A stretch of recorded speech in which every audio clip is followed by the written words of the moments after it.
All right, well, I'm Isaac. I'm Cole. And I'm O'Brien. Um, we're three guys. Three coffee addicts is three coffee addicts are is more like it. I don't know what happened there. It's because you were staring at me, Cole. Yeah. Give me Do you want another go at it? We can. Do you want to try again? Knowing me, I'm gonna find this funny and Sure. go with it anyway. Okay, one more time. All right, I'm Isaac. I'm Cole. And I'm O'Brien. We're three coffee addicts that just really enjoy movies. We're not necessarily experts, I will say that. Like right off the bat, we're not claiming to be experts. We're filmmakers. We're film instructors.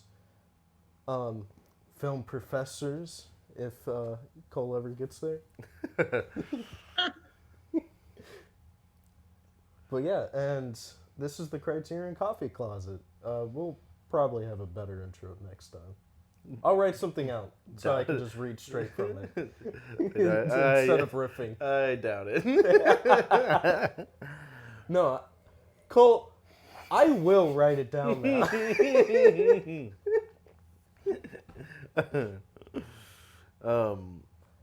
Yeah. Okay. So let's see. What coffee have you consumed this morning? What's your coffee looking like, Isaac? You really just wanted to bring it up, huh? You were sitting on it. Unfortunately, I did not have any coffee. You know, I would have gotten here at the same time if I did get coffee. But the second I pulled out of my neighborhood, there was a red light. And the chances of that happening are so minimal because it's a highway road. Right. So it's mostly a green light most of the time. And when I saw that light and then I went down, got hit by another red light, I was like, yeah, I'm not getting coffee. I was like, I'm already late. That's so unfortunate. Because otherwise it would have added on more time. I was like, no, Yeah. it's not. What about you, Cole? I see you taking some sips. Yeah, I'm We're taking some sips. That's empty. almost. I mean, this is just this double shot of espresso. I am sinning against God and nature. I am drinking tea. Whoa. I was running behind today, and Like me. Miss Stanley makes me tea every morning. I start off with tea and end up with coffee. Yeah. And I make the transition about noon. So anyway, Is it caffeinated tea? Yes, 100%. Yeah. Oh, big time. He's got it. It's of course. That's So what's I get a keeping pass him alive. on that. All right, so who has the facts? Anybody? I got a fact. Okay. Um, Coffee or movie? It was about dinosaurs.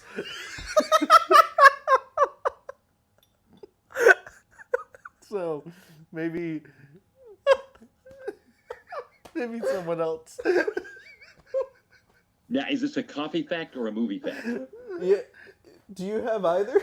Yeah, I do have one fun movie fact for this film. There we go. It's because watching those incredible supplements on Criterion, there was the little 5-minute talk of the promotion of this film, which came through MGM. This low budget film, MGM wanted to finally get into the science fiction, exploitation craze, and finally, by 1958, really late in the game, they jump in with this film by promoting this film and the low budget film, and they made a model of. Did you guys catch this? They made a working model of the brain and spinal cord, and put it in front of a theater in New York, and it caused the crowds were so involved that the police had them move off. I mean, think about Times Square; it's busy anyway, but there's so many people gathering around this working model of the and of course, hopefully you've watched the film. You pretty much need to watch the film so you can get an idea of the brain spinal cord special effect monster. But yeah, they actually made a working model of the thing. Yeah. That's pretty cool. Yeah. That's some awesome. Yeah, they that's had great like publicity right They there. had like a 5-minute thing, like when you're on the channel. Yeah.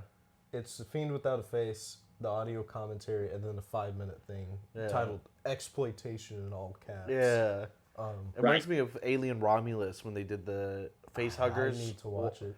They I've seen the behind the scenes. to promote it. They had people with like face huggers on like Yeah. around New York.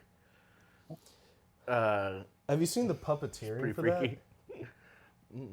Oh yeah, they had a behind the scenes where the face huggers were being remote controlled by Yeah. like these these big control. Yeah. You've seen movie puppeteering Yeah. controls. Those things are so complicated, and they had them like scuttling around the set, freaking people out. Yeah. Well, I have a coffee fact. I Okay. definitely did not just look it up. Right. Coffee is a fruit. The more you know. No. Okay. Yeah, despite it being called a bean, coffee is actually a fruit. So what we're consuming is it a dried fruit or is it like the seed of said fruit? The beans Yeah. grow on a bush and are found in the center of a berry known as a coffee cherry. Okay. Yeah. So it's like the pit. Yeah. So that honestly kind of explains an episode of Futurama for me, where they started growing their own coffee. I was like, those don't really look like beans. But now this makes sense. Because coffee's actually a fruit. Yeah. Would not have guessed that. Someone had the thought of taking that out and putting it in tea. Can you eat coffee cherries? I don't know. I Ooh. know you can eat coffee beans.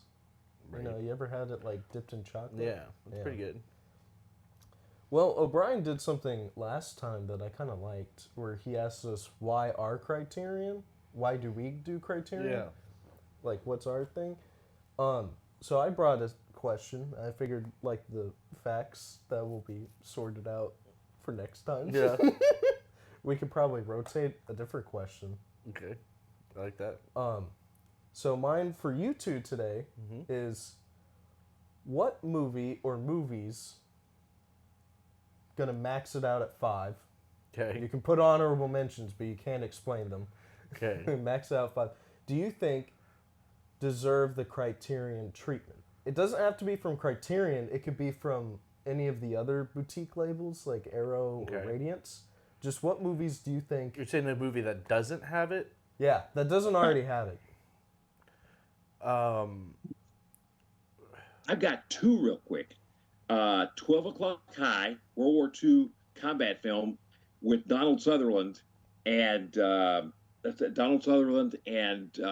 Clint Eastwood, that is completely underrated. It's crazy. It's made in 1970. And it did a podcast with Byron with the Oldest Nerd, and we covered this film. Oh, it deserves a Criterion treatment, 100%. Clint Eastwood, Telly Savalas, and Donald Sutherland, young Donald Sutherland. Basically, he plays a hippie tank driver. You can just imagine Donald Sutherland out of MASH, counterculture, but he's a Sherman tank driver in World War II. But the movie's made in 1970, so the film is set in World War II, but it's kind of about Vietnam. And it deserves a treatment. And Strange Days is just another film, science fiction film I've just always loved, and it totally deserves the treatment. Just a strange. Catherine Bigelow directed it. James Cameron wrote it. It is so good. At least those are two off the top. What you got, Cole?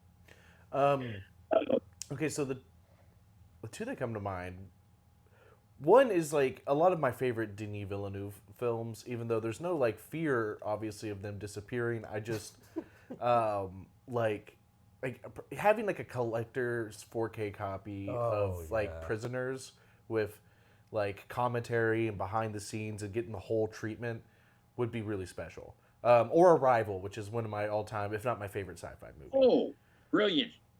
Absolutely. 100%. Oh, my God, yeah. I would love, especially some like in-depth interviews with the cast and stuff for Arrival in particular would make me really happy. Yeah, that'd be fantastic. The other one I have is a kind of a deep cut. There's a movie called Rustler's Rhapsody, which is a like 70s like cowboy western spoof that I have a deep affection for. It is, I think a mostly forgotten comedy, and it's it is like very much in the same vein as like the Mel Brooks spoof films. Oh yeah. So it is like I think it's often overshadowed by Blazing Saddles because that's the Mel Brooks equivalent to Yeah. it. I actually think it's funnier than Blazing Saddles, which people will probably get weird about. Out of all the Mel Brooks films I've seen, I think Blazing Saddles is actually my least favorite. I know that's a hot take, I Young but Frankenstein. I love that Young movie. Frankenstein is superior. Spaceballs is superior. Upcoming Spaceballs 2 Yeah, it's already coming. got me with the teaser. And then also, I love High Anxiety. You seen the Robin Hood one? Yeah, Yeah, I like that one. Yeah, but anyway, Rustler's Rhapsody to me is actually superior to Blazing Saddles. It has some really funny bits in it. I don't want to give like too much away if anyone decides to watch this film, but there's this one scene that it always makes me giggle, and it's like the whole setup is that like the good guy has to fight another good guy, and he's always been confident in all his fights because he's the good guy, and the good guy always wins, and he's the only one dressed in white, and and he has to fight another good guy, and he starts to like lose his mojo. And they're like sitting there, and they're like, we'll just have to figure out who's the most good guy, and they start listing off the qualities that make the good guy, and they're like, always sticks up for the little guy.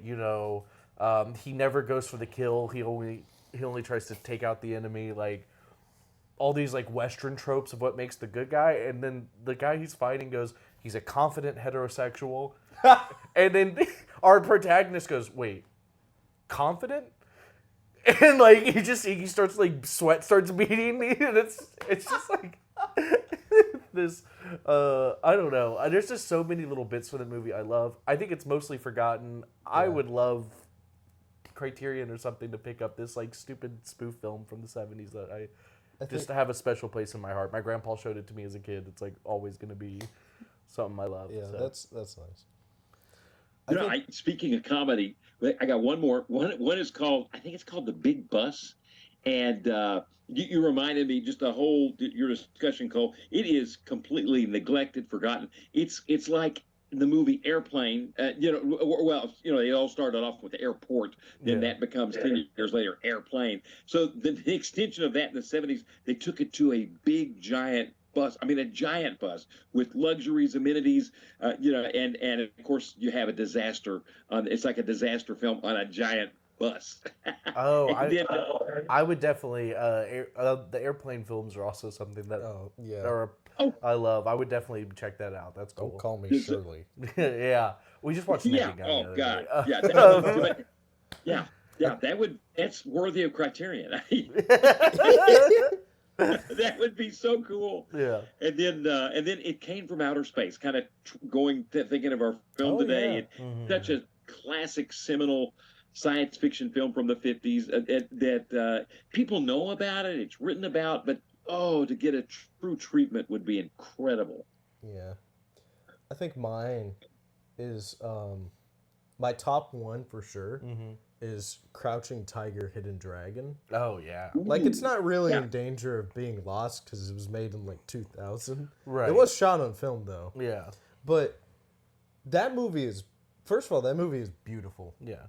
And getting, it just got a 4K copy, but, like, a generic distributor, like, a couple years ago. But to get like a Criterion 4K copy, I also think Criterion needs to expand their genres a little bit. Yeah. But that's a different thing. Science fiction. Yeah. And plus Michelle Yeoh, she just won Oscars. Yeah. Or not just won. Recently won. recently got an Oscar. But but seeing all the like interviews behind the scenes of the making of the film, since it is like the film that really like took off with Wire Fu, and like really made that like a thing in action movies, because that wasn't really much of a thing up until that point. Would just be so nice, and like a whole box set. Yeah, that'd be a awesome. Beautiful box set would be really awesome. I think another one and you're not going to be surprised at all when you hear this, would be the original 3 Evil Dead films. They were bound to come up at some point. Yeah. But Yeah. like if I Arrow, didn't know how many podcasts we were going to get into until you brought up Evil Dead. but first of all, those 3 films had never been packaged together. Yeah. Because Wow. all things Evil Dead are from different studios. Yeah, so different for the licensing for them is crazy and all over the place. So like the first 2 movies you can buy together in like combo packs and Yeah. stuff on limited editions, but the third movie's never packaged together. Is third movie Army of Darkness? Yeah, third movie's Army of Darkness, and that one's awesome. But like if Arrow Video were to take that and have like a really cool box set, Yeah. first of all, that would be the first time it We've has got a that. box set. But which also, would be huge. second of all, it would also get the love of having proper restoration. Yeah, which Because those movies were low budget, shot on film. Some of those visual, like, they have not needs been it. taken care of Yeah. at all, and they are starting to like really need it. But also like just getting like interviews of the cast and the crew, because they didn't like shoot behind the scenes. They didn't even have money to shoot the Yeah. films, much less behind the scenes stuff. and those movies are have such a cult following, are so beloved. I think that would yeah. definitely be a worthwhile Yeah, venture. yeah, absolutely. It would be a great one. I think there are some honorable mentions that I'm more so surprised aren't in a Criterion, like Whiplash Right. and La La Land. Like Yeah. 2 Damien Chazelles right there, but it's kind of surprising that neither of them are in the collection, despite when each of them came out, they were so popular, Yeah. not just with general audiences, but like cinephiles Yeah. and critics Yeah. and filmmakers. Like everybody loved those films. I when they make came all out. my students watch La La Land, and That's a Oh, good that's one. awesome, Cole. And- That's I also I love the way those films are shot. I love And- his camera. Yeah, and Oh, then the fantastic. beautiful Panavision lenses, and like I'm a sucker for CinemaScope, which Carter and I get in arguments about a lot. CinemaScope's awesome. Yeah, he's a CinemaScope hater, and That's crazy. Yeah, I can't wrap my brain around it. But Bad take. yeah, but anyway, I love those movies. Those are definitely, and like Whiplash is like, Awesome. it's just like a textbook peak character film. Like it is, Yeah. it's awesome. So that's definitely oh, a good one. if there was ever a 90-minute film that feels like it's 4 hours long in a good way, Yeah, just because of the tension in that film, yeah. it's He had not whoa. seen Whiplash, and when I found that, I was like, "You haven't seen Whiplash?" Yeah. I was like, "Okay, now I'm making Whiplash our movie night Yeah. for tonight." Yep. And so it was like him, Andre, and our friend Reed, Yeah. and none of them had seen it before, so I was just sitting there, like, kind of laughing a little bit because O'Brien just kept going, "Oh shit, damn it." Oh, like every like 3-5 minutes. It'll do that. It'll do that. J.K. Simmons throws a chair at him. Oh, it's a brilliant film. Oh my God, yeah, that's Also, I could be wrong. I don't think this is another weird one, but the Rocky Horror Picture Show, No, I was just about to say wow. that would be a great Yeah. pickup. that. That would be Oh a my great God. one. That is I think for Arrow Video. I also can make a case for it for Criterion Oh, because yeah. that film is so culturally significant to like albeit a niche group of people. Yeah. But like as like a theater kid and then like going to college for theater, like that is like Rocky Horror is just You love Rocky. it's Horror. just it has a special place in your heart, and like I always try to go whenever there's screenings and stuff Yeah, of me it. too. And it's just like that film is like the definition of cult following. Cult. And we have Yeah. a Rocky Horror screening in October. yeah, we Yeah. should. Yeah, Yeah. that would be awesome. Uh, We're gonna be the two people that know all the the stuff. the stuff. No, I really want to bring my little brother. I think it'd be so funny because there's just no context. Oh, dude. Oh, so he's the V? Yeah, you get the Yeah, V. we get the V. Anyway, that is, Rocky Horror That definitely needs But that. also, Tim Curry. Tim Curry. Susan Sarandon. Meatloaf. Like it's got a cast. The cast alone, I feel like, makes a case to like have that. And the soundtrack's awesome. And the soundtrack's iconic. Yeah. Really. Yeah. There's plenty of good movies. I think. I just had one. Oh, this is gonna be a wild one. I don't think Criterion would ever even conceive of picking this up. Yeah. So it would definitely have to be one of the other labels. Yeah. But it's got to be The Room with Tommy Wiseau. Right. I don't know. You're right. Only if we can bundle it up with Wolf Cop 2. Wolf Cop 2? That's the one. He didn't produce Wolf Cop 1. He did produce Wolf Cop 2. I didn't know that. Yeah. He's the producer of Wolf Cop 2 and also the villain. Knowing Tommy Wiseau, he watched Wolf Cop and went, what a fun movie. And then decided to pick up Wolf Cop 2 when it got its way. That's so funny. Is his friend in it? No, it's just him. It's bizarre, dude. Wolf Cop 2 is oh my gosh, I'm saying Wolf Cop. It's not Wolf Cop. Oh, you lied to I'm me. sorry. It's Samurai Cop. Or something like... You like broke Hold on. something I know. inside me. I'm so sorry. I was so I'm so excited sorry. to watch Wolf Cop 2 now. Yeah. Because I love the first Wolf Cop. It's not a great film, and sometimes it feels like a different kind of film. Yeah. But it's awesome. Yeah. It's an awesome What you watch. mean by that, Samurai Cop, also, there's points in Samurai Cop, I'm like, whoa, where are we going? That was also a movie I watched with O'Brien. Wolf Cop? Yeah. Yeah. It was his first time. I had already seen it. Oh, that was fantastic. That was a terrific film. Ton of fun. To quote him halfway Right, through the the movie. Wolf Cop this and the movie's just little hitting every genre. the whole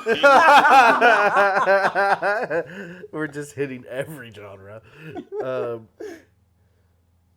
Yeah, I was trying to... It's Samurai Cop 2.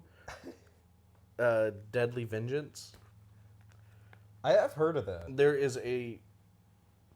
I'm so sorry that I'm about to say this on this podcast, but there's a line in that movie that I will never forget.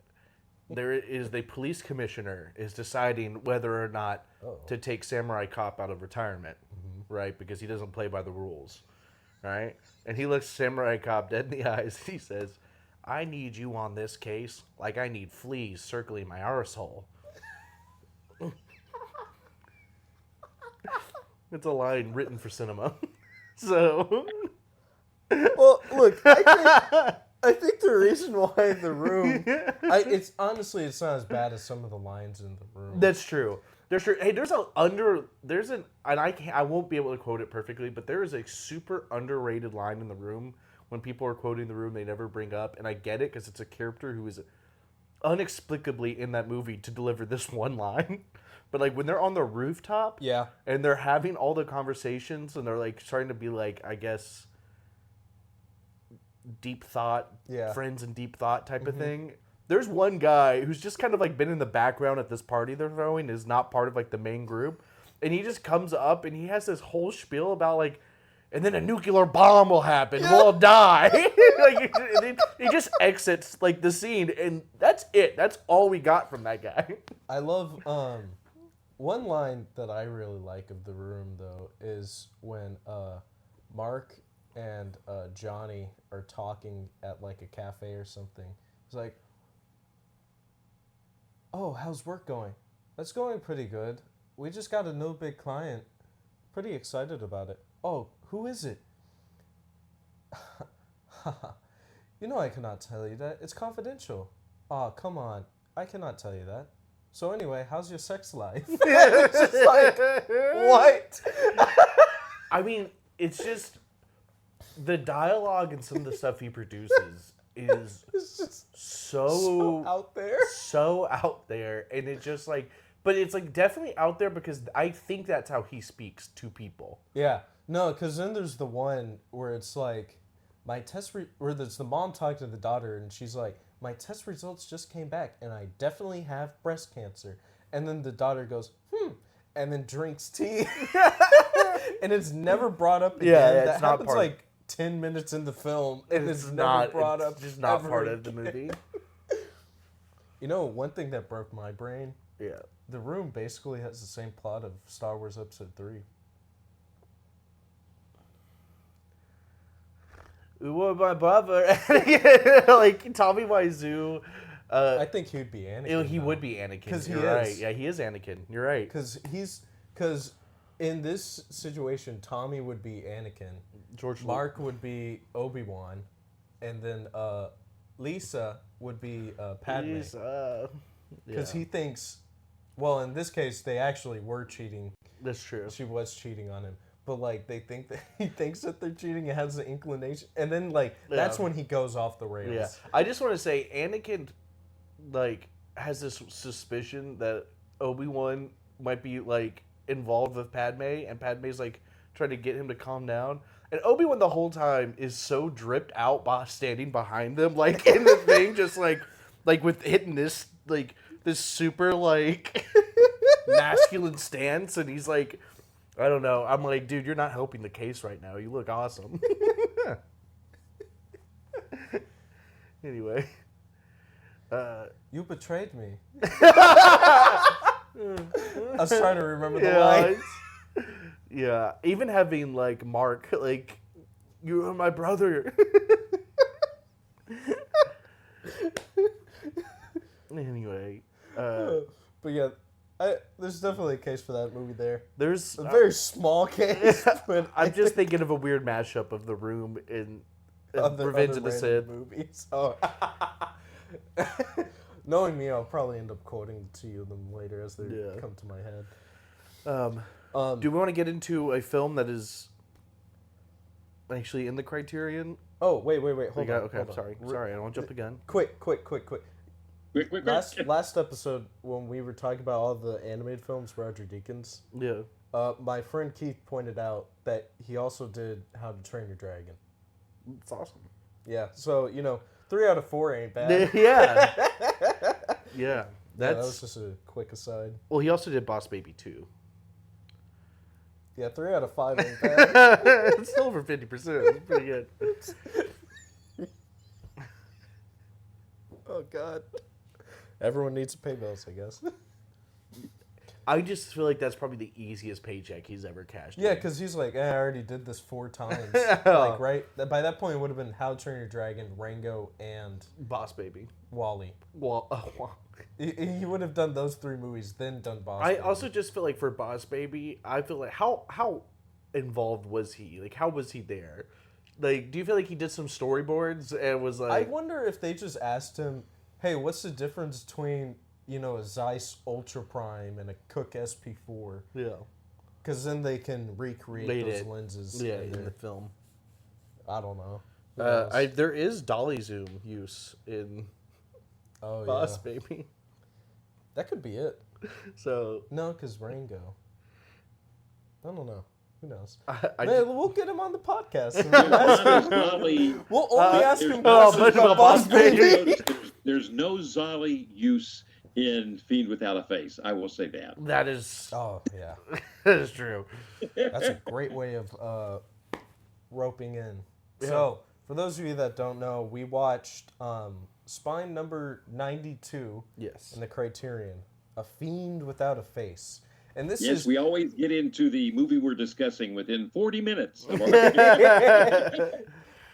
But this is very different from the last movie we watched. It is, I would actually say, from a theological standpoint, it is the opposite end of film. Oh, yeah. Like, absolutely. Where in the sense that, like... It doesn't require brain capacity. It is very much like it's filmed as entertainment. Almost, like, more so than A Safe Place is.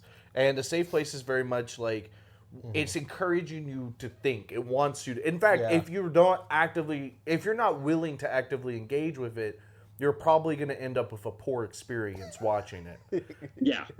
However, I didn't. This is not a criticism. I didn't dislike Fiend Without a Face, but like if you got up and then like we got some chips and then like came back and like forgot to pause the movie, like you're gonna be all right. Like it is very linear and it's something that is there to like. It is a very fun movie and it exists as escapism. I thoroughly I had a good time.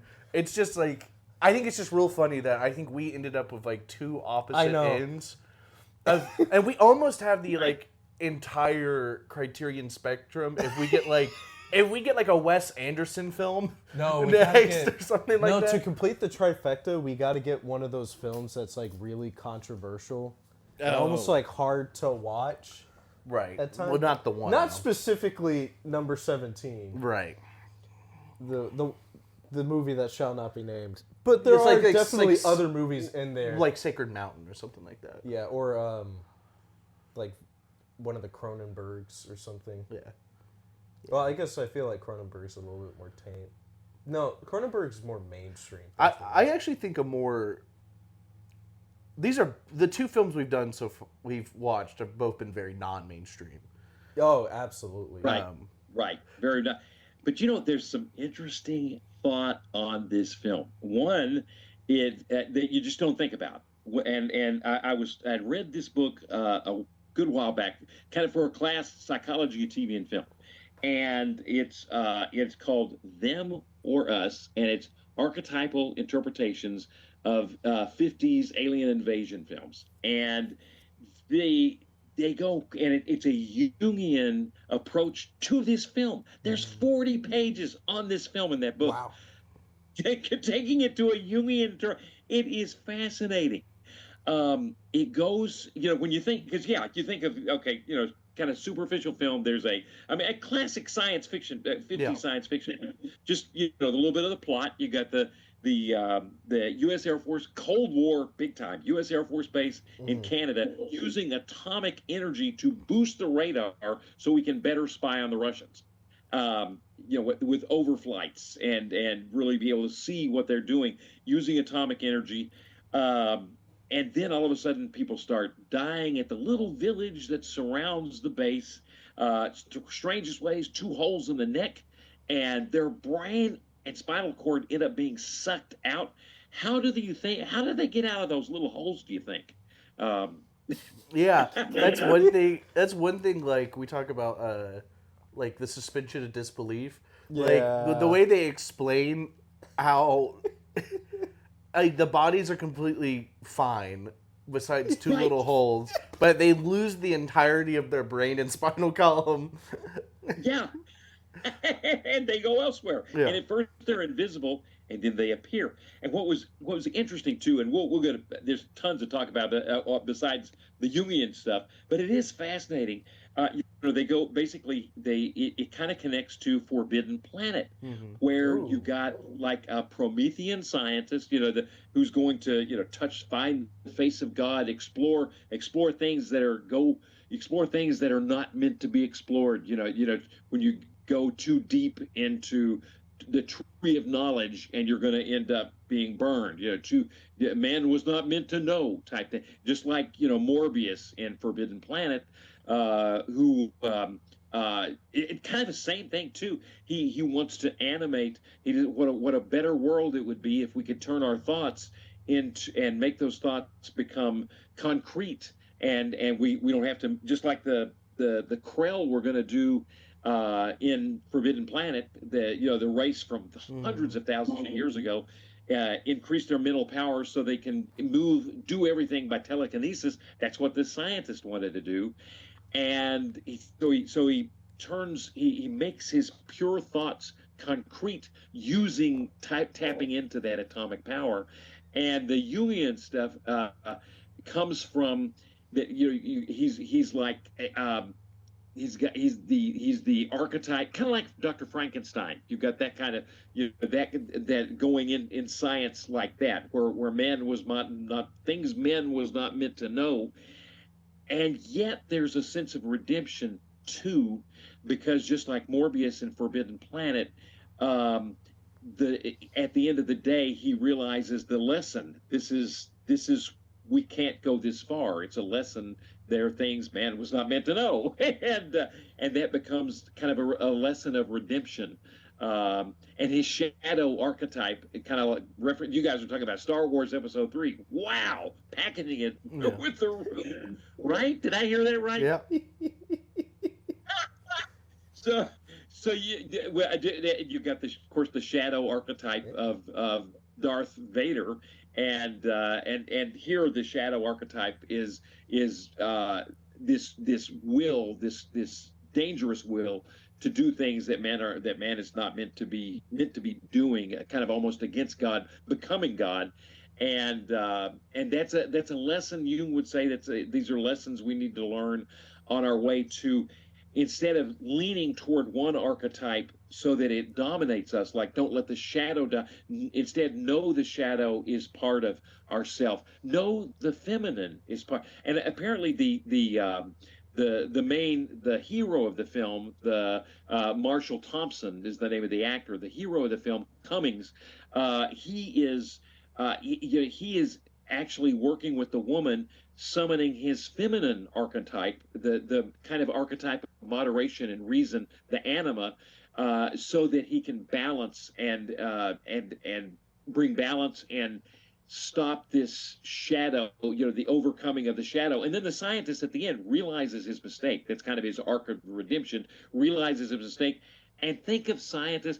I was trying to think of another scientist who realizes his mistake, and then he says, I can talk to them, and he goes out and tries to talk to the fiends, and of course they kill him. Does another scientist come to mind for you guys when you think of a scientist in that kind of a film, that he realizes he's gone too far and he's going to go and try and stop his creation? Yeah. In the words of Steve Buscemi, Oh my gosh. do you think God stays in heaven because he fears what he created on earth? Yeah, that is Steve Buscemi from Spy Kids. Spy Kids 2. Wow. Spy Kids 2. Hard line for a kids movie. But That is, he has I think I've seen the first Spy Kids, but not the third one. And that's in this third. That's brilliant. Coming up with that line on the spot. yeah, like he that. plays a scientist and he regrets Making the thumb people. making the thumb people. So he's on this island, but he's like in solitude of like on this like. I don't know. It's been so long since I've seen that one. Yeah, if you're asking me to remember Spy Kids 2, I have which is crazy, such little context left in my brain for that movie. I only remember that scene. But he's in like solitude in the middle of like a jungle. Right, he's like on top of like a cliff and like something. Yeah. And then he's looking down, and then he says that line because he's thinking about like he put himself into hiding. Yeah, above the things that are fearing him.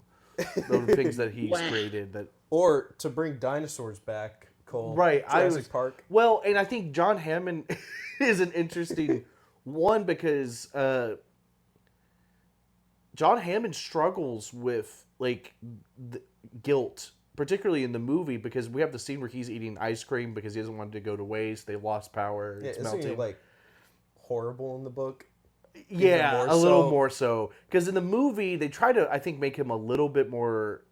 He has a little bit more of a redemption. Yeah. Because in the movie, he's sitting there, and at first he's like, okay, when we get everything sorted out, it's just a few bugs. The park can still be functional, whatever. And he goes through, by the end of it, we have the scene where they're getting on the helicopter, and he's like, Mr. Hammond, I've decided not to endorse your park. And he goes, me neither. And then they get up and they go. In the book, he's actually not the remorseful scientist. In the book, I can't remember why he leaves the facility, but there's something of monetary gain that he needs to achieve.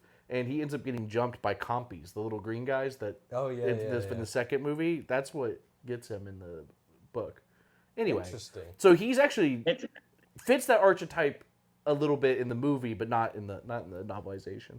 They do have a line in that movie, just because you can doesn't mean you should.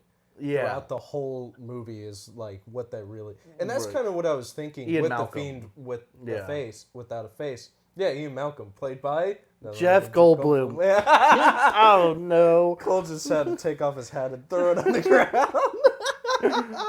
Back to Jeff Goldblum. You're Not just welcome. because. Oh, that is just because you can doesn't mean. And the of course we did bring up Morbius in Forbidden Planet at the end when he realized, Freud would say your dangerous thoughts, your uncontrolled thoughts come from the id, and that's where what he had unleashed, Morbius had unwittingly unleashed in Forbidden Planet. Jung looks at that as kind of our unconscious, some repression in our unconscious that becomes the shadow. But in Morbius in Forbidden Planet throws himself against his own creation and dies. And so that's another example. But yeah, that's the one other thing, one other little note from this book, besides a couple more that we can get into, is he even talks about in his Jungian interpretation of these science fiction films. He'll mention that there are two primary types of science fiction film: the classical alien invasion film, where the kind of lone scientist actually is firsthand witness to the saucer landing or some sort of alien invasion landing. And when that happens, he becomes the nominal hero, but Right. he's put aside by society, who does not believe that he saw a flying saucer. They just don't believe. Then eventually, when the aliens start to do their thing and become a danger, society goes back and says, oh, you're right. You saw this in the first place. What should we do? In the film like we saw with the kind of Promethean scientist, the hero is a different type of character. It's more like a private eye, a private detective, an investigator type of, going back to the classic, the Maltese Falcon type of, private eye type of investigator who relies on his intuition, and that's this hero. That's this not a scientist, but the guy from the military base, Marshall Thompson. He is very much using intuition. He kind of senses that this scientist has something to do with these killings. Yeah, I think there's like an interesting, and I think it also plays into its Cold War kind of influence, where there is an element where they're using like a fear of, like, almost of like a fear of the highly educated, but it's like a fear of science that like a normal person, it couldn't comprehend. Like, our good guys in this film are very much like the everyday, like, grounded person, and the American war hero is our good guy. Right. And we're painting like, this scientist who is involved in like, these things beyond comprehension is kind of like this. He's our villain archetype. And like you said, other alien films, it's the opposite, where it's the scientists who were right all along, and we should have listened to the scientists sooner. Now we have to figure out what to do about all these aliens. Right, it came from outer space. It kind of reminds me. There's this other sci-fi movie. It's the oldest surviving, or no, not. I said that wrong. It is the first Japanese sci-fi film to be in color, and it's the Warning from Space. Mm-hmm. And yes. That actually is on Arrow, like Arrow Player, and I have a copy of it if you want to check it out. But a physical copy. Yeah, it's awesome. But it kind of does that where like these aliens appear and they're like giant starfish type of people. Sweet. And it's just dudes in costumes too walking around. It's kind of goofy looking. Yeah. But the 50s. Yeah. But they start appearing randomly and everybody's freaking out like, "Oh my god, what is happening? What is happening?" And, the aliens can't really communicate with them yet because they don't know what their language is. So it's just kind of like they're just watching from afar, but not stealthy whatsoever. And then eventually, at some point in the film, when they have learned English to be able to communicate with the humans, it turns out, because the humans were about to, starting to send rockets towards them, just like they're up there in the sky. Let's nuke them. And it turns out that the aliens were just trying to warn them because like a planet was going to explode near them, which was going to cause radiation. Oh my god. That was going to kill them all, like it's Fallout, Yeah. the game. Like that level of radiation. Yeah. This movie's wild. Yeah. But it kind of has that, like, at first you kind of think like, oh, maybe like the aliens are always the that's what we were saying, like the aliens are the good guys and the scientists are the bad guys, and then at some point they start like working together. Yeah. But the movie Fiend Without a Face did remind me in some aspect, probably because it's 50s and sci-fi, and the special effects are, at the time it's like, wow, it's so realistic, and then now you look at it, you're like, that's goofy. Yeah. but they're gory and goofy and fun. Yeah. Whoa. But like even a couple of those characters kind of like reminded me, even if I don't remember any of their names whatsoever, so it's hard for me to explain. It kind of reminded me a lot of Warning from Space. Yeah. I think that would be a perfect pairing of like Fiend from Outer Space and then Fiend from Without a Face and then Warning from Space.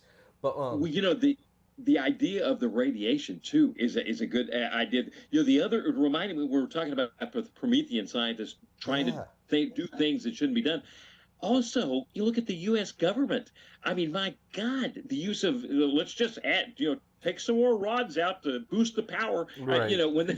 I mean, it's like there's going to be a Chernobyl in Canada because of what we're doing. And what kind of the lighting kind of unified that, because when you look at the original, when they've got the plane and they're boosting the radar from using atomic power to boost the radar, and they're looking at Russia, the silhouettes, I mean the film noir lighting, the shadows in that control room, the control room of the Air Force Base, is really kind of scary, and that connects to the same kind of lighting. I think it's when the scientist, look at my paper plate here. The scientist is the same kind of lighting I think it's when the scientist. It's when the scientist whose name is Wingate, I think. There's a shot of him when he's in his lab. He's got that same kind of film noir lighting, almost kind of uniting the ostensibly the good guys. Here we are, we're fighting the Russians, but we've got this really scary lighting with the lighting of the scientist who's overreaching. Both sides are overreaching. I mean, the line where they're to increase radiation, guys, do you pull out the rods or do you put in the rods? I forget. In a nuclear power plant. I wouldn't know. I wouldn't know. There was a lot of talk about rods, though. I know that much. I did. They were talking. Well, I think it's take them out. Yeah. And the engineer, you can tell the guy at the plant is like, this is scary. We're going to reach dangerous. And then he basically says, well, we'll all die together. In just boosting the radar. Those are orders.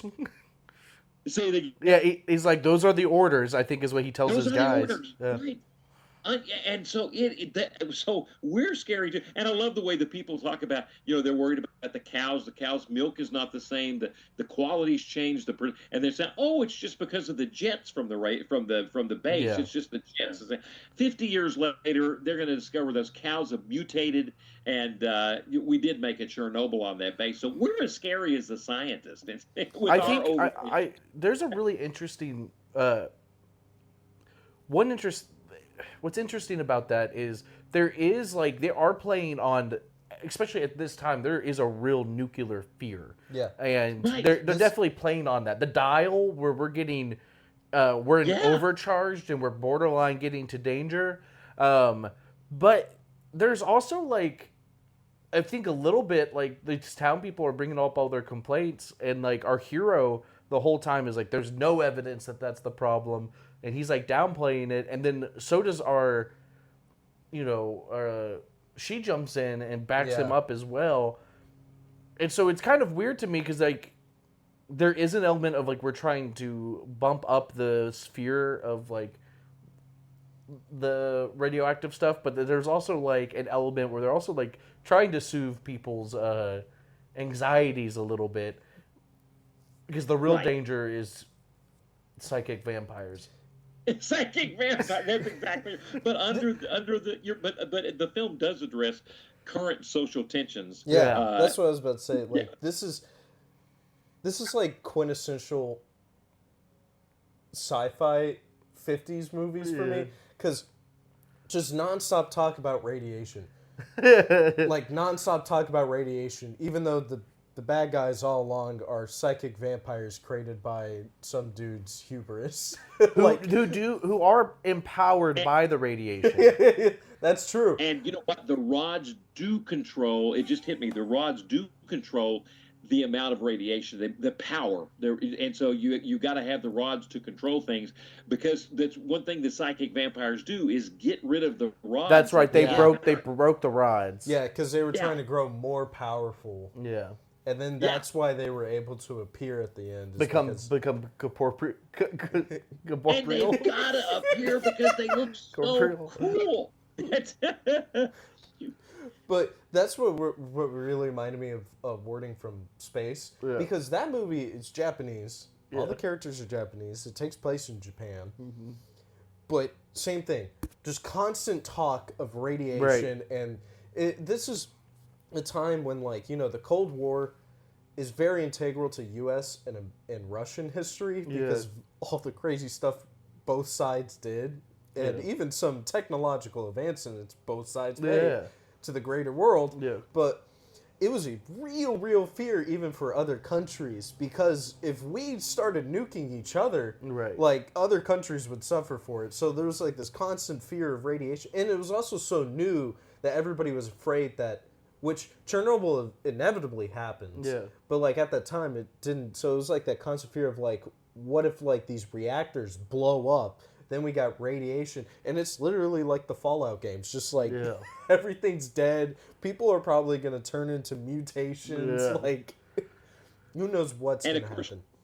Japan had some firsthand experience with radiation. Right. Yeah. And Yeah, Japan especially was like, we don't want this again. Yeah, and I do think there is like often a difference in how, particularly like early sci-fi, how radiation, like in a lot of Japanese media, is always like, I mean, like look at Godzilla, like, you know what I mean? It's, you know, he is a metaphor for like nuclear proliferation. Yeah. Right. It's an uncontrollable beast once you've opened that box. You know, it's Just like radiation. just like radiation. There's a lot of talk about radiation. Well, it's an atomic movie. Yeah, it Like, is. this is the atomic era Yeah. of the world where we're... You know, and it is what powers sci-fi at this time, and this movie is definitely like, I do think it's like one thing that I think makes it a Criterion film is how much it captures that cultural zeitgeist. Yeah. You know, why is this a Criterion film? It largely is stereotypically kind of evokes sci-fi of that era. You know. Like, everything you could possibly think of with, like, 50s sci-fi, it's mostly there, aside from the aliens and the UFO. Yeah. But, like, I mean, brains, spinal cords floating around, like, grabbing people's necks and then, like, snapping them and, like, sucking their brains out. And there is fear from the intellectual. There's fear of radiation. The hero is, like, a good old boy American. There is blonde a too. He's blonde. There is he's blonde. There's a damsel in distress who immediately jumps on board for the other guy, the adventure. You know, there's just like all these very like stereotypical things that evoke sci-fi that era. Even with the way it's shot. I mean, like it's a lot of static shots. Yeah, it's, not, like, it's a lot of just dollies. it's just a lot of setup. But that's not really the point of this movie, you know. And there is, you know, your point about the way it's shot. I think kind of goes back to kind of a prototypical. It came from outer space. A lot of those films kind of had a documentary look, or The Day They Stood Still, and but to give it that sense of truth. That this is really happening, and so there's not a lot of showy camera moves. It's like a documentary, you know. Right. Kind of it's to make it feel more grounded, and right, and like that's like, I mean, there's very few like actual like even like close-ups. Like we get a lot of wide shots because they like to show off like the radar signal arrays, which I love the shots of the silhouette of the array. That's like actually, and I actually found those very anxiety-inducing. So those are really cool. For whatever reason, they had like the stereotypical like radiation like wah wah wah, and it's like doing the radars are moving, but something about that is like jarring. Yeah, the Aquaman telepath. Sound effect. Yeah. But like I actually like the close-ups at the end of their faces when they go in for like their big, like they see each other, they're reunited, our love interest. At the very end, he busts through the door. The close-ups almost feel like kind of jarringly out of place, but I felt that at the time. And looking back, I think it's just because there isn't a lot of close-ups at all in this movie. Yeah. And so it's just like when it is used, it's pretty like. The only other ones I can remember when people being strangled to death by spinal cords, or they were closing in on the like, kind of like footprints in the ground, right, or the brains. Yeah, that's a good. Good point. I also think the invisible threat is also like a 50s key. Yeah. Because it not Morbius Forbidden Planet. The beast is invisible until finally at the end you see it. And the invisibility in that film is scary too. Yeah. But like at the time, the U.S. like the whole propaganda of like why we hated Russians is like you don't know who the enemy is. Yeah.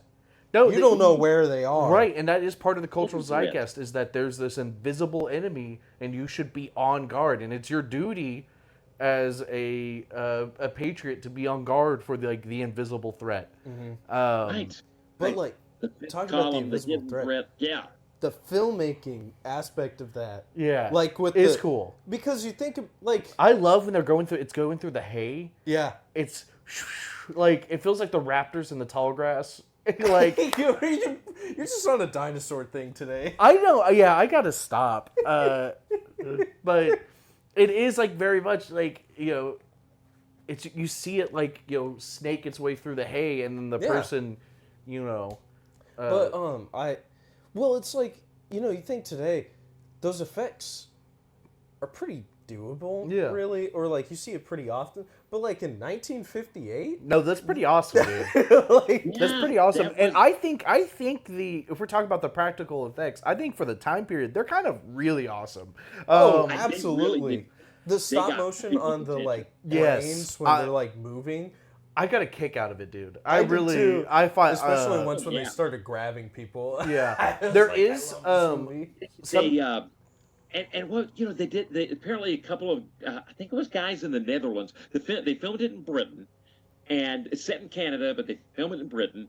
And they apparently they approached a couple of special effects guys, and they were discussing the movie, and the producer and the director, and discussing the movie, and they thought, oh, they're not paying attention. The guy's drawing, but at the end of the conversation, he held up his drawing, and it was the spinal cord and the brain, and he said, "How about this as a monster?" And the guys went, "Wow, he was paying attention," and so they end up using that, and of course they used single frame animation.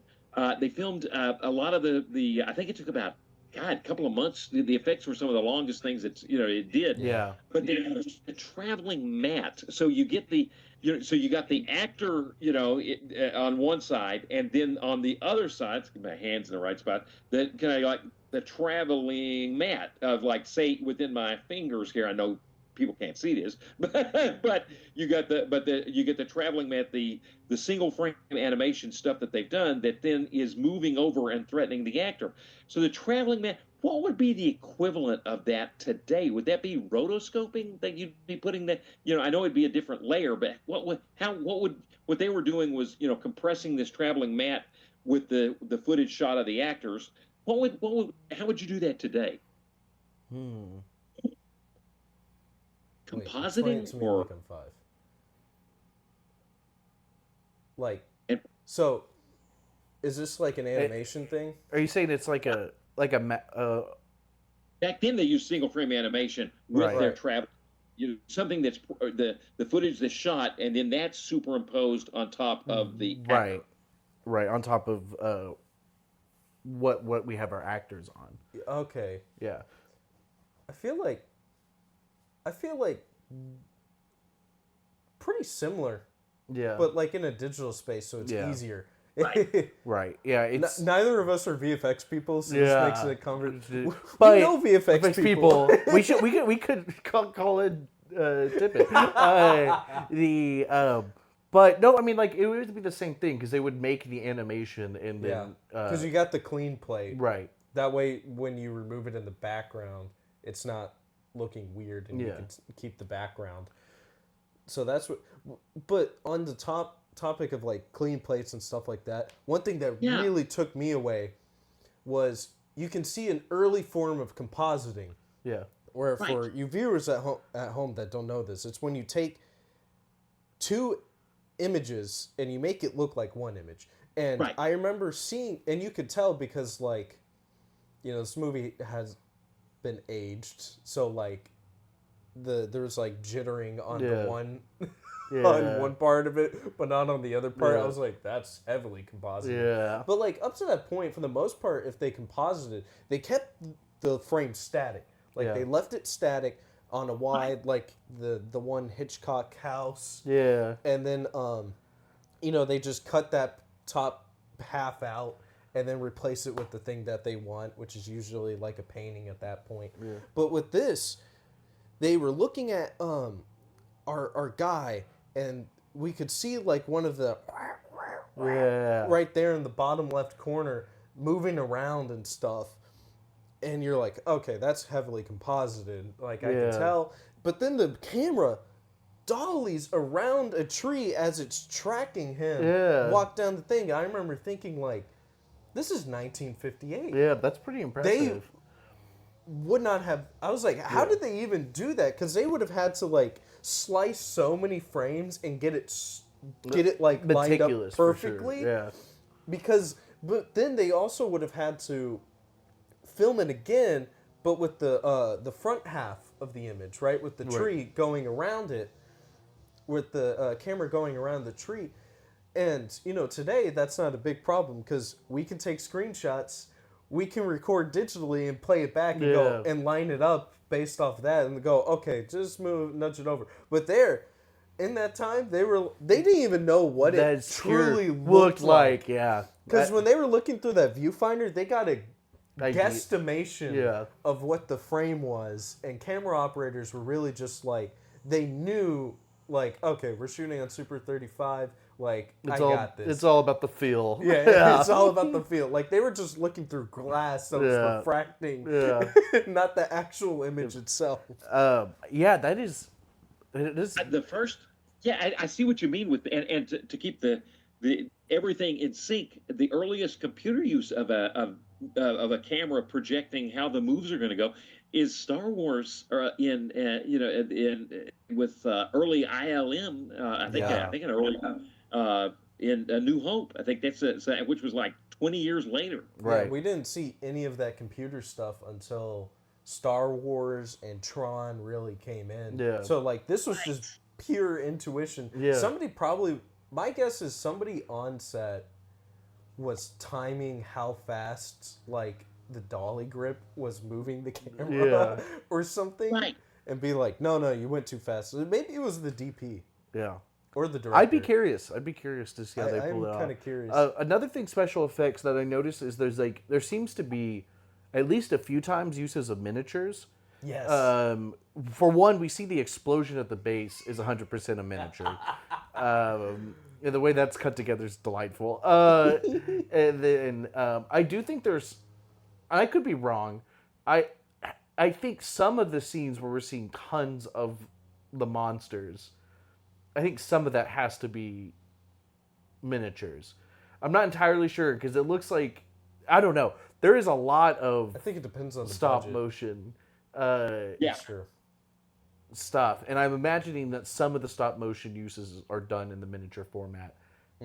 I could be wrong. That makes sense.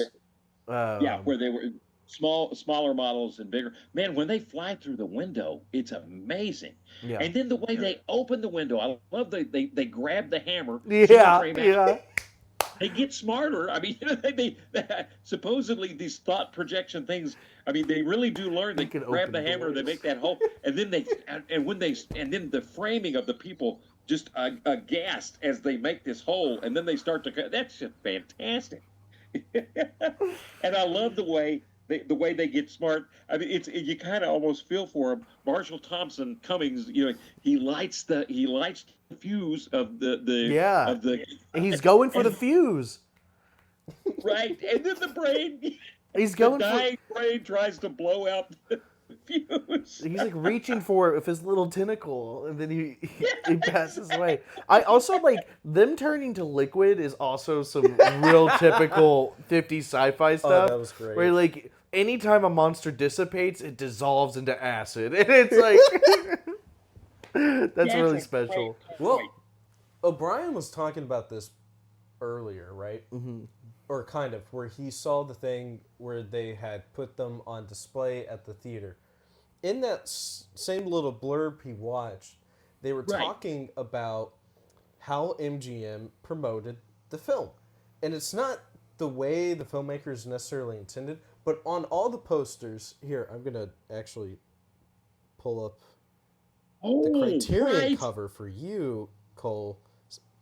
So you see that's the lady in the towel. Yeah. So in the Just movie, one small little scene in the yeah, film. Yeah. and it's that was second. supposed to be just like a goofy, like she's showering, the guy Yeah, walks in, yeah. and then And he's they very get polite. freaked out, He, and he then shouldn't have been. we're like- I'm sorry, I came in. and then the like significant other or whatever comes What? in and is like, The- you're creeping on women, and then they have a little fight. He's tomcatting. Yeah. I really liked that use of expression. I don't think you're doing much good tomcatting around here. I don't like. And then they start fighting. Yeah. Like it was And really it's a just pretty meant to bad be fight. like a little Also, comedic thing. I also like that their fighting is just like standing up and trading punches to the jaw. Oh, Early Isaac, choreographed you fights, learned man. in that demonstration of how to do a fight at the Boomtown Film Festival. You learned how to fight better than that. I mean, Yeah.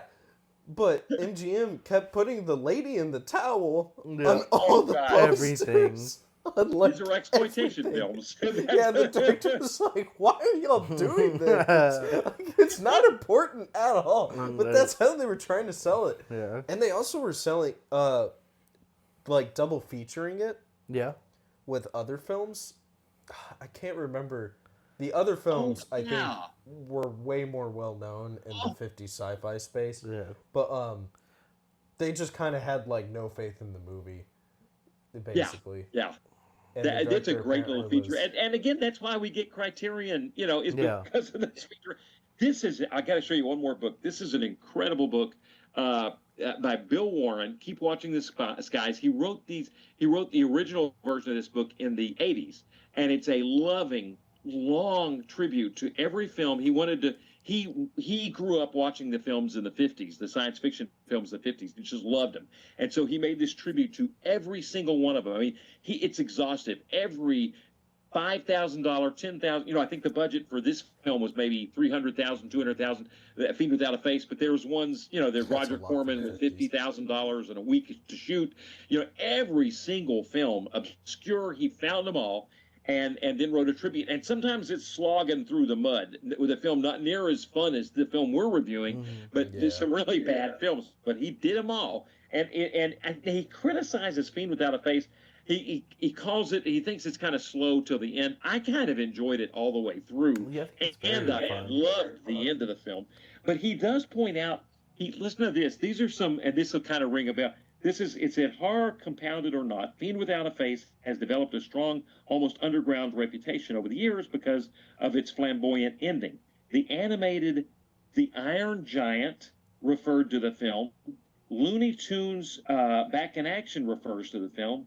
Director Joe Dante had a new Fiend created for a scene featuring several icons of 1950 science fiction movies in Them or Us. And then he mentions Them or Us, the book that it talks about the influence of the film. And that was the Them or Us, the name of the book that does the Jungian interpretation of the film. But I was surprised to see The Iron Giant. I still need to watch it. You do. But that it was O'Brien. referenced. That ring a bell? Is there a scene in the Iron Giant that kind of ties to it? Oh man, I'm trying to think of what he could be referring to. Now, the Iron Giant also takes the Cold War and the atomic, and we're afraid of radiation, blah blah blah, throughout the whole film. Totally. But I'm sure Cole looks like he's looking it up. No, I'm looking up a different thing. In the More Iron facts Giant. about dinosaurs. Well, no, I just realized there's a thing. We're talking about these monsters. Yeah. And there is in Baldur's Gate 3, which is a very popular video game. It's also a D&D thing. There's these things called intellect devourers. And I think I'm just connecting that they are straight up just kind of like these monsters. Little vampires. Because they are like a psychic enemy that is like these little brains. They're subservient to this hive mind thing. But they have little legs and like they do psychic damage. Like when they have the ability to do psychic damage, that or they just like claw at you. But they are called intellect devourers. And they definitely are like, thinking now they probably are like inspired by the Fiend. That's crazy. So there's definitely a D&D monster that is like inspired by these things. I'm sure the Iron Giant has. You know what? Let's look it up. But your reference to Baldur's Gate 3 is awesome. and what they call them is straight up psychic vampire. I mean, that's. So yeah, the influence of the film is far. And Bill Warren, the author of Keep Watching the Skies, would not have referenced. He wouldn't be into video games. So that's. All right, so the kid in Iron Giant is watching a movie, and in the movie, there's the Fiends. There's like brains and like spinal cord kind of thing. So it's like, which makes sense because that movie does take place in the 50s. Right. So it's almost like he's watching the movie. Yeah. Yeah. Like right as it came out. That would have been. That's kind of fun. Yeah. That's a fun little nod. I love that movie. That's cool.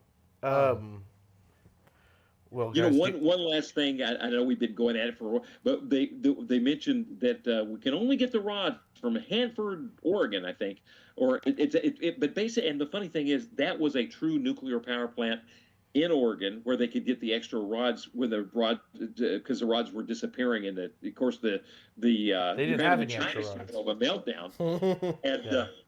Yeah, and they're apparently at that nuclear. I remember seeing a documentary on the Hanford nuclear power plant. They really did have a near meltdown there in the 50s, I think. Way before Chernobyl and before the near meltdown that occurred in Pennsylvania at 3 Mile Island. That's wow. All right. Are we ready?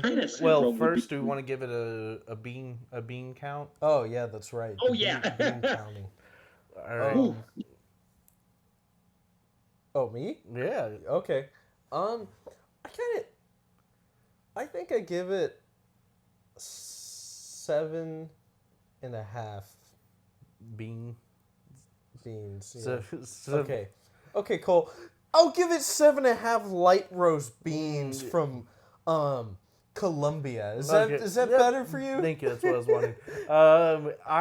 I think I'm going like. No, I give it Ethiopia. Okay. Yeah. Nice. I think I'm giving it like 6, but like 6 solid like medium roast, like really reliable beans. Yeah. Really reliable. I'm going with 7.5 beans too. I mean, it's exactly. It just feels like I love the ending. It pulls it from say 6.5 to 7.5. It's so much fun, and I'm going to go with is it the Cinnabon variation of our favorite, one of our favorite coffee companies, Bones. That kind of flavor. I like that. Bones. Oh, it could be the Mint Invaders from Chocolate Space flavor from Bones Coffee that's Company. perfect. I think that's a good. I think perfect. that's a solid one. Can't beat that. Yeah, that's Mint Invaders from for the Bones, Chocolate Space. I think is sponsorship. Yeah. So I didn't tell you this, Cole, Yeah. but the reason why O'Brien brings up Bones all the time. So I had It's because you brought Bones Coffee up there did I? to replace his beans because Oh, you were yeah. using all his beans. And then you got him hooked on Bones flavored coffee. Yeah, and I created a monster. Yeah. I guess I have told you. Yeah. Just like you've told me how much you love Jurassic Park. A lot. Not just today. Not just last time. Yeah. All right, let's generate this number. Are All right, you let's see ready? what our next spine number is. All right, Oh my drum roll, goodness. please. 620. Ooh. Ooh, let's see what that is. Right in the middle. Number 620, spine number. Only one result. Oh, God. It's French. I can't say this. It's Oh, it's Belgium. it's French. No, it's not. Well, it is French. Okay. That's good. The Belgians speak the French. Okay. La promise? La I'm Yeah, pretty la sure pro- that means promise in French. feature from Luc and Jean-Pierre Dardenne. Okay. La promise? La Promise. Or promise? Uh-huh. I don't know. And who's the director again? It is Luc Dardenne. Okay. Luc Dardenne and Jean-Pierre Dardenne. So it's two people. It was a co-director. It is 94 minutes. It's on, wouldn't you guess, the Criterion Channel. Oh, that's great. If you don't have the Criterion Channel, you know, it looks like you can rent it on Prime, but all of us When have was the this movie came out? Criterion Channel. This is 1996? 1996. Yep, Okay. it's in color. Okay. It's a Belgium coming of age story In color? in color. That's the crazy part to me. You think French, you think black and white.